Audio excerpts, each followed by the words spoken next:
And for the very beginning, I want to add some more information for our discussion, if you don't mind.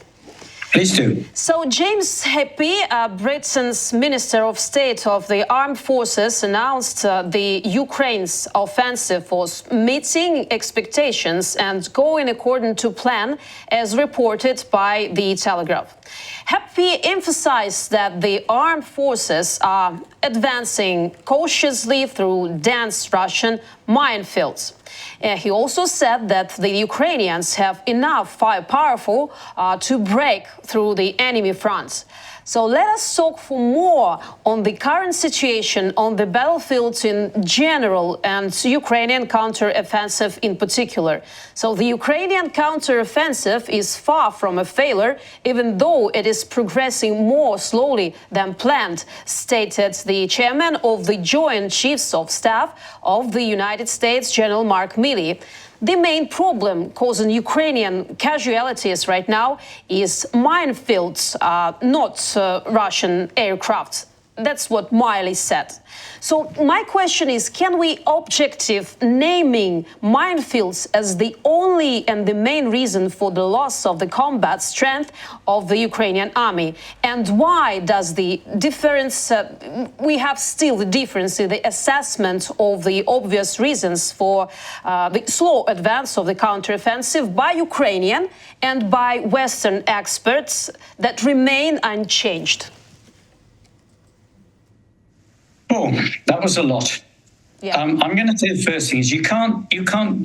I'm going to say lay the blame for anything on the offensive to any one factor, because a defense by Russia is a complex organ, a complex animal in many ways. And so, yes, you've got mines and you've got lots of mines, but you've got trenches, you've got people, you've got air support, you've got artillery.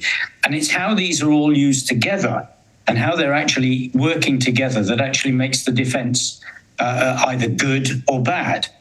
You can't go easily into minefields, for example, if the enemy has got good surveillance over you. But if they haven't got good surveillance over you, you can take your time, you can lift the mines and you can go through.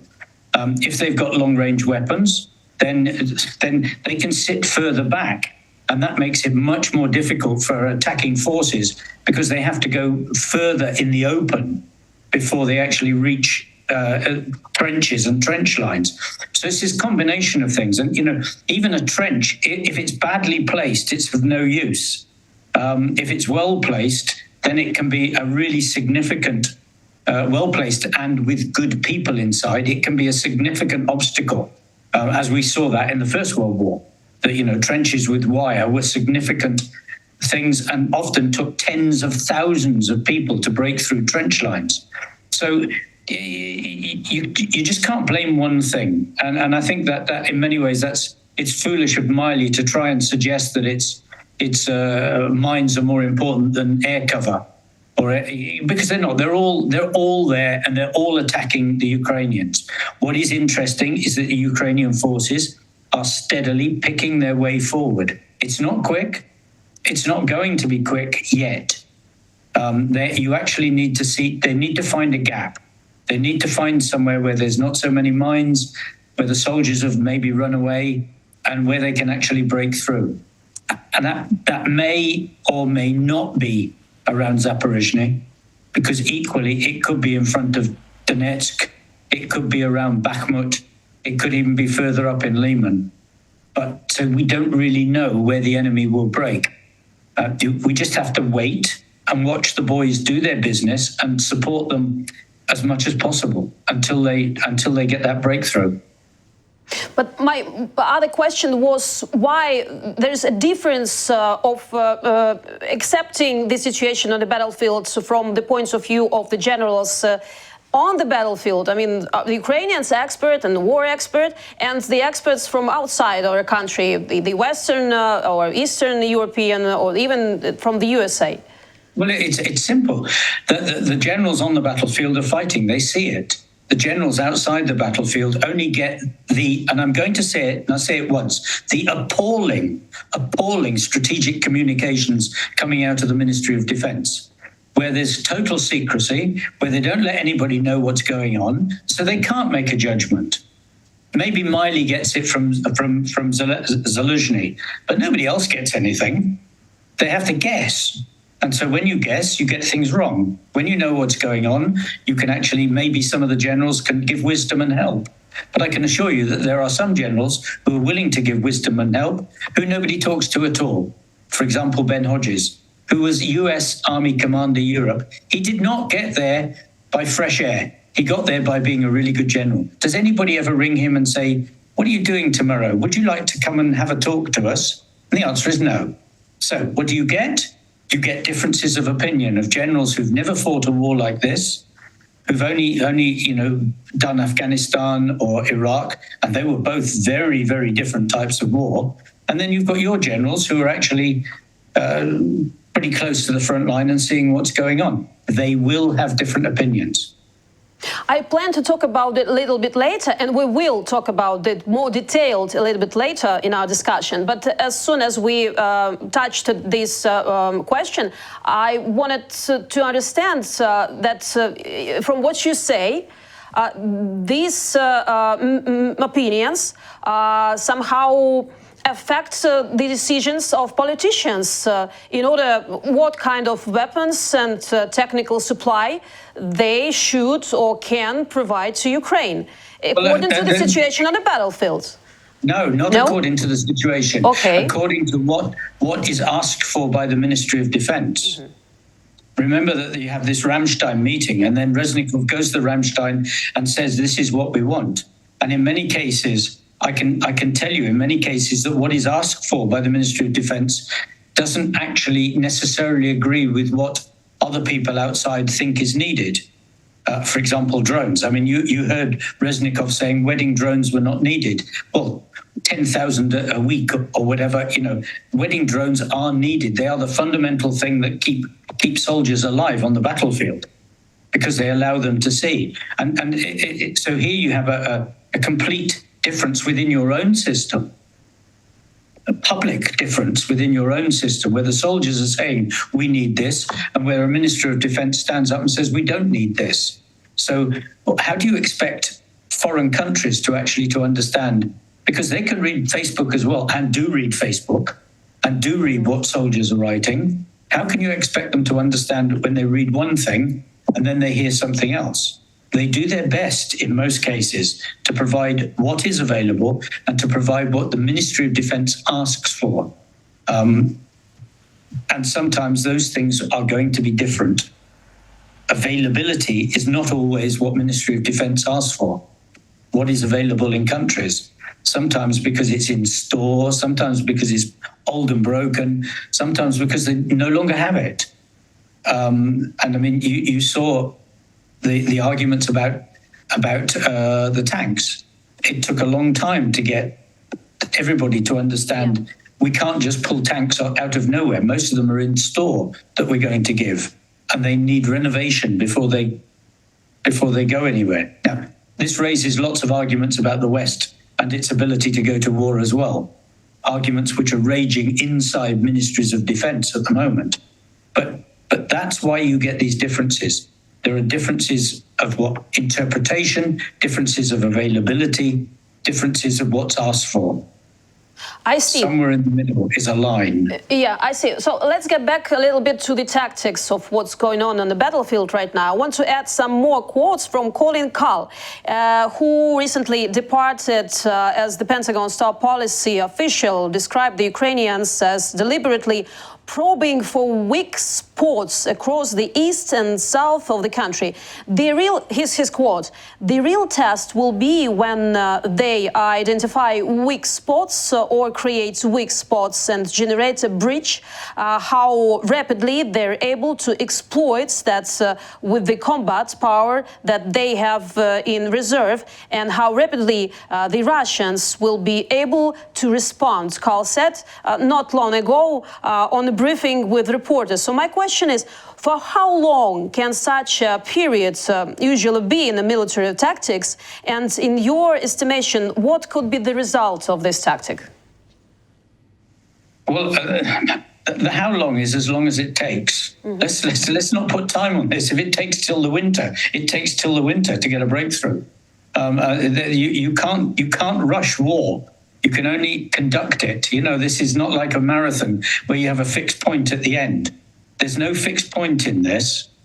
There is just an activity that you keep doing and keep doing and keep doing until something breaks, or until the enemy breaks you, because of Russia might actually do something that we're not expecting. But people must understand that. But okay, what he's saying is pretty much correct. In the forces are looking for a weak spot. They're looking for a breakthrough point. Then it is going to be how quickly can we shift 1, 2, 3, however many brigades the staff decide, the solution decides to push through, however many of those brigades through that gap into the space behind. Then the war changes, because once you're behind Russians, they have a history of running away. You saw this around Kharkiv. That once 93 Brigade got round Izium, then the boys ran and left everything. And I think that will happen again. But they have to get behind first. And what they're doing is trying to find that gap at the moment, probing for that weak spot. How long does it take to get a brigade to that weak spot? It's not easy. It might take a few days, and it might even take a week or more, because you've got to move tanks and everything and fuel them again just before they go through the gap. Then you've got to take your logistics through the gap. This is not easy. And people need to read the advance from the beaches towards Berlin in the Second World War, and read that and look at all the problem areas, deciding, because if the gap is in the place where you're not expecting it, do you take it? What happens if the gap is right near the north? Do we take it and then have to go all the way down the back of Donetsk? Or what do we go into Donetsk? These things are not easy. They are not guaranteed, and you have to take your chances and then drive as hard as you can towards the enemy and make him run. Because if you don't make him run, he stops, he gets back into trenches, he puts more mines, and you have to do it all over again, which is quite a possibility. Okay, let's have a look a little on the behavior of Russian army on the battlefield since 1 year of the war passed. How quickly does the Russian army respond to changes in the tactics of the Ukrainian troops, and by what means they do it? They mimic, or they just do whatever they can, having the arsenal and understanding of the situation, how they can it? I think it's a combination, because I don't see any consistency across the battlefield. So it depends to a large degree who the general is, which area they're in, and what the quality of the troops are. Because some of the Russian troops, the Russian organized troops that have been around a long time, they respond and change much better than the boys just coming in who've not had any training, for example. So you can't sort of say that Russia is doing this, but there some of them are learning lessons, and certainly at the strategic level they are learning lessons, and quite quickly in some cases. So one should not underestimate them in that. And their tactics, they certainly learned to fight differently around Bakhmut. But then then they pulled Wagner out, and now that seems to have stopped. So you can't tell who was making the changes. It's impossible to tell when you're from outside, when you're actually looking at the army.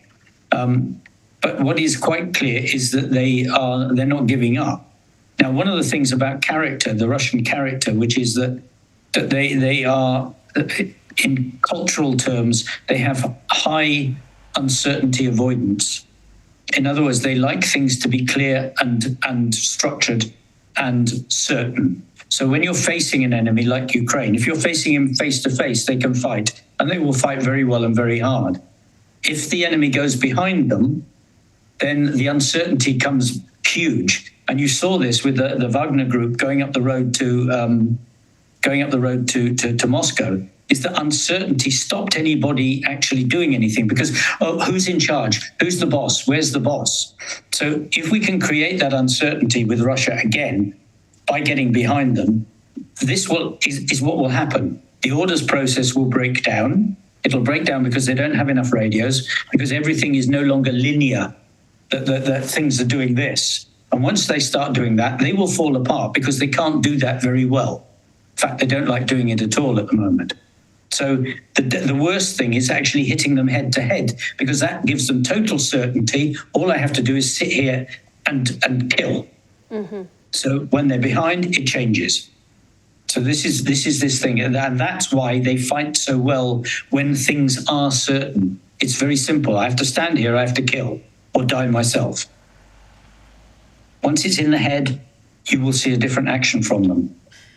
What about human resources? There's an interesting analytical article on the Politica portal, I mean, the site. Yes. Yes, and I want to quote one very interesting moment out of this article. Kyiv is beginning to send thousands of well-trained reinforcements, which it had previously held in reserve during the beginning stages of the counteroffensive, to the front lines, said one of the officials, all of whom were granted anonymity to discuss a developing situation.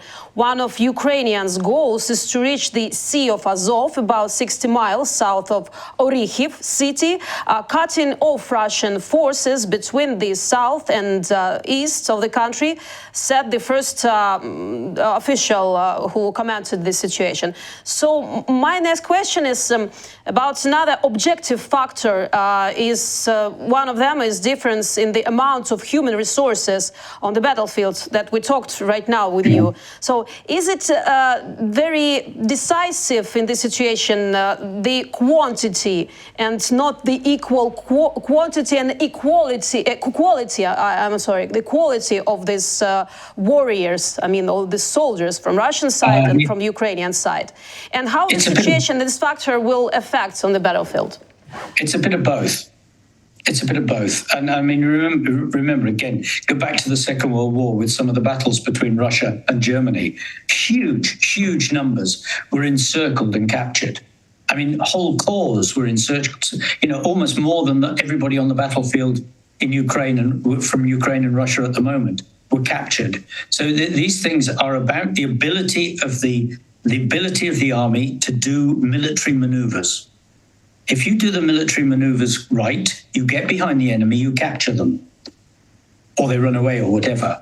Okay, so at that point, numbers don't matter, because once you get a break in the command structure in the organization, then actually numbers become even more of a problem, because you can't handle the numbers. It becomes a management problem that is beyond people. Mm-hmm. So this is going to be the true test of Ukraine's generals, who at the moment have been fighting still in a quite a Soviet manner of head to head. But this war cannot be won by head to head fighting, because Russia will continue to find more people, continue to find more weapons, whether they're from Iran, whether they're from North Korea or whatever. So if it becomes a battle of mass versus mass, big Soviet army versus small Soviet army, Ukraine is going to run out of energy in time. So Ukrainian generals have to start being more flexible in the attitude and the way that they fight and thinking about it. I think they are. I mean, you can see signs of it, but still those signs are still new signs. They're not signs that we've changed the whole business in a way that the West would like, which is why you saw the comment from the German generals.